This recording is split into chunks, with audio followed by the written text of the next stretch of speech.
Hello there. Last week I think I said I might talk today about exercise or the resources I use to help me when I'm feeling a lot of pain because of fibromyalgia. But in actual fact, today is a very different topic, or a number of topics actually, based on what I've been through this past week. So if you've got fibro, or you know someone who's got fibro, you know that there are good times and bad times, and praise God, I haven't had a bad time for a while now, but this past week has been a bit more difficult, and I thought I would share that because it may be that it coincides with a bad time that you're having, and maybe you're having to make similar sorts of decisions. So it's been a week of issues, considerations and some decisions, some hard decisions actually. First thing I want to talk about really is my eyesight. I've noticed that for quite a few weeks I've got quite blurred vision. I can't see things sometimes that are maybe about 3 or 4 meters in front of me very clearly. Sometimes it's further distance than that. I thought it was working from home and using a little laptop instead of the big screens I would use if I were back in the office. On the 30th of September, I had to go into the pharmacist in the village to pick up my script for amitriptyline. And while I was there, I thought I would just ask if I could speak to the pharmacist. And she was available, so I was just chatting to her about this blurred vision. I said, I'm on this amitriptyline, and her eyes kind of lit up, and she said, yeah, that's a known side effect. Amitriptyline can dry out all sort of membranes of the body, so you might get dry mouth and dry eyes, and that will cause the blurry vision. So she recommended me these eye drops, which I've been taking for 2.5 weeks now. I can't say I've had a massive benefit from using them, but when I looked online, I could see that yes, she was right. It's a known side effect of amitriptyline is having blurred vision. So that's something that I've been sort of labouring under the last few weeks or months really, but just this past week has been particularly bad. Then pain is something that I've been experiencing a lot more. So Thursday and Friday last week, and just a few minutes ago actually, so it hasn't stopped. Those pains I mentioned in my second and maybe third films, that electric pain down the back of my left leg, that was the first thing that made me realise I've got some issues here. That was back in September 2016. Well, I've been getting that a lot. And whereas in 2016-17 it was like a flash, this has been more like rippling up and down. So I've had to just grip and wait for this pain to abate. It hasn't been like a flash, it's been like someone running their fingers up and down piano keys. It's been like that. Then another thing is my weight. On Friday afternoon before getting into the shower, I don't know why I did it, but I just thought, I'll just weigh myself. And I couldn't believe it because I've gone up by about 4 kilos. And I haven't really made any changes to my eating. In fact, I'm actually abstaining from food more now because since June I haven't been eating on Mondays until the evenings. So I was a bit kind of like, just a bit upset actually. I know that seems maybe foolish, but I was a bit upset about that. So having had these 2 days of pain at that point, I thought, well, is it to do with the weight gain? I don't know. And then my teeth. I went on amitriptyline in July 19, so last year.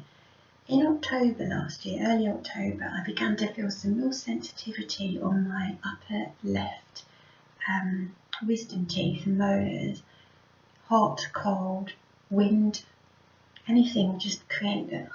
I went to see the dentist and she took some x-rays and she could see that there was a nerve that was maybe more exposed. Eventually, I had to have the tooth out in February this year because I couldn't get into the dentist. I had to find a new emergency dentist and she gave me 2 options. She said, we can either do root canal or we can take the tooth out. And I said, I can't afford root canal. They're very expensive procedures and they take a long time. You have to go back to the dentist repeatedly. I just started working part-time because of fibro in the January, so I'd already noticed a cut in my salary, obviously, and so I said I can't afford that, so let's just take the tooth out. So I've got a missing tooth up there now.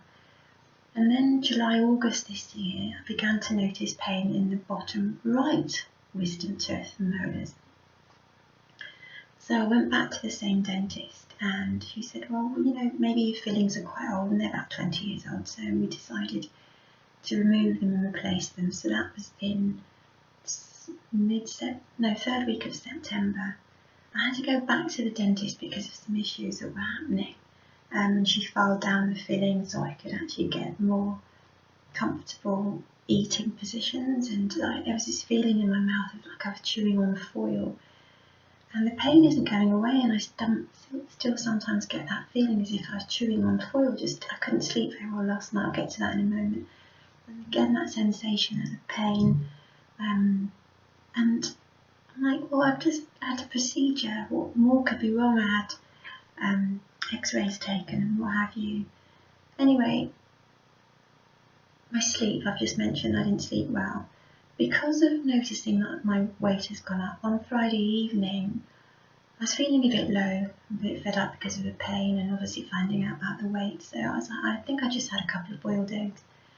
I slept okay, but not great. On the Saturday again, I was thinking, well, maybe I shouldn't eat this, and I was being mindful about what I ate.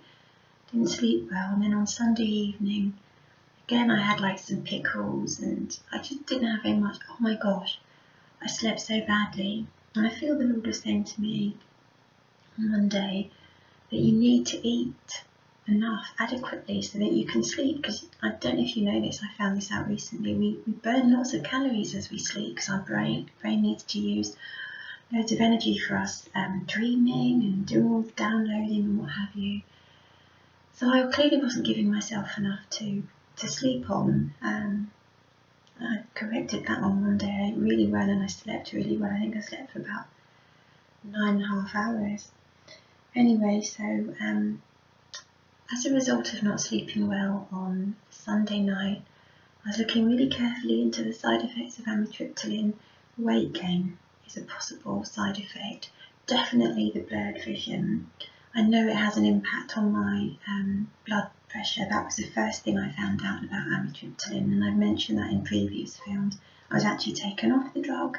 I was monitored by the surgery, and it seems as though anecdotally it's not one of the things listed on the NHS website as being a side effect, but lots of like forums and things where people with fibro talk about how they've got like dental issues and teeth loss and all sorts of scary things. So I've taken myself off amitriptyline, and on Sunday I was just sitting down quietly with the Lord, like, what should I do? And he reminded me that it's time to start taking vitamin D again. I think I might have mentioned this briefly, that over the winter months with not being outside as much, I do make it a habit if I can to take vitamin D. So I ordered some vitamin D and we'll be taking 3,000 IU. They arrived this morning. I've taken my first 2. They're 1,000 IU each. I'll take 3, 2 in the morning, 1 in the evening. I also ordered magnesium malate, the very same brand that I took back in 2017, which I know gave me some ease in conjunction with the vitamin D. So I'm not going to bother about, trying to cut back on what I eat. I need to eat. I need to get good nutrition in me because I know that that's beneficial. So whether the weight will drop off because I've stopped taking amitriptyline, well, that's just going to have to figure itself out. It's only been a few days, but I've already noticed a change with my eyesight. I'm continuing to use the eye drops because at night and first thing in the morning my eyes feel so dry.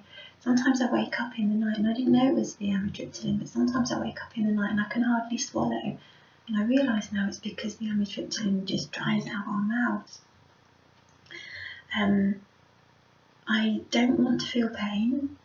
I know amitriptyline has been great in relieving me of so many of the pains, but my eyesight is more precious, and if there's an alternative drug I can take or an alternative way I can manage my pain symptoms, like vitamin D or the magnesium, malate, or whatever else it needs to be. I want to investigate that because I can't compromise my eyesight. And my teeth are causing me such issues. It feels like they're moving around, they're just hurting, like just radiating pain through my teeth, through my mouth. It's crazy.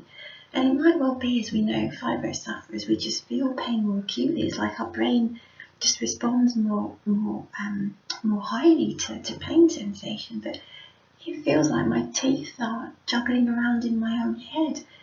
And I can't do that. And if it's going to lead to more extractions, I can't keep having teeth removed. So yeah, like I say, it's been a week of issues. And so I've taken myself off the amitriptyline. I got an email from at work about health benefits, and the new season of health benefits will kick in at the beginning of November. And one of the new elements of it is that we can actually have a face-to-face with a private GP. I want to make use of that, and I want to just get in front of a GP and ask about the alternatives. All the tricycline drugs, which is what amitriptyline is, they all have the side effect of the blurred vision, so I really don't want to go anywhere near those. It might well be that I just suck it and see how the vitamin D and the magnesium malate go. I continue to take gelatin-rich foods, have bone broth now and again, continue to have the food abstinence, or the intermittent fasting as YouTube land loves to call it, gentle exercise, which I can never be without because I know that's good for me. And if the pain gets bad, then I can take Voltarol. That is a brand name, but I'm sorry, that's the only one you'll be able to find in this country. I can't remember the name of the medical name. It begins with D, I think.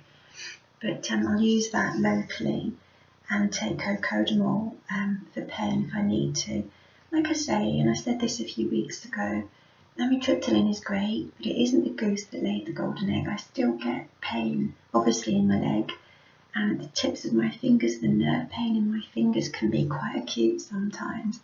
But I can't stomach the eye and the teeth issues. I can just about live with the weight gain and the lowering of my blood pressure. I haven't noticed a difference because I keep myself very well hydrated.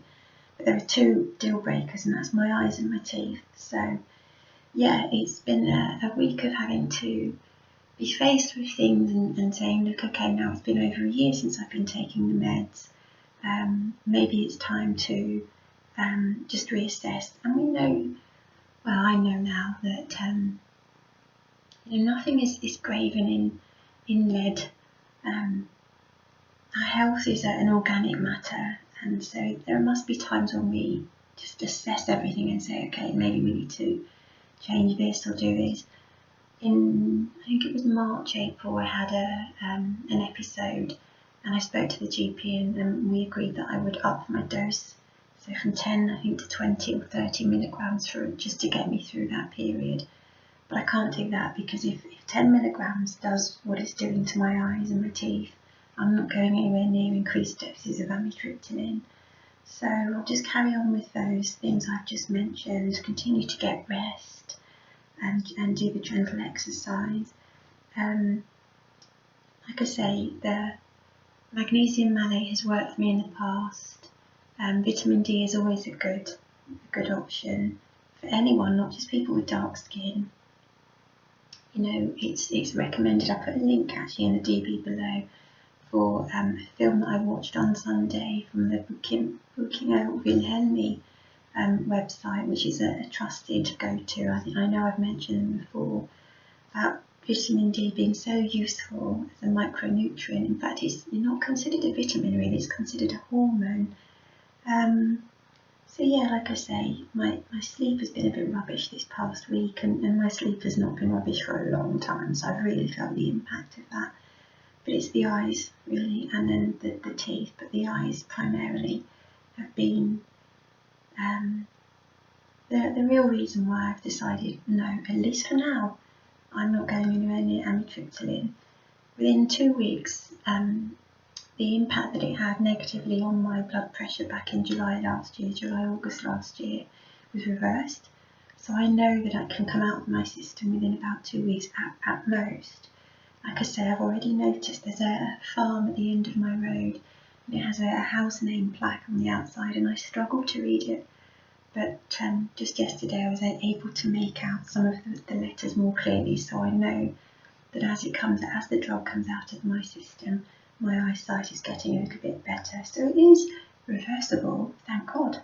But I do not want those effects. I have to drive, and it could become dangerous, and so it's a very real side effect for me, and one I cannot tolerate it. So I've come off amitriptyline. What it will be replaced with, I do not know.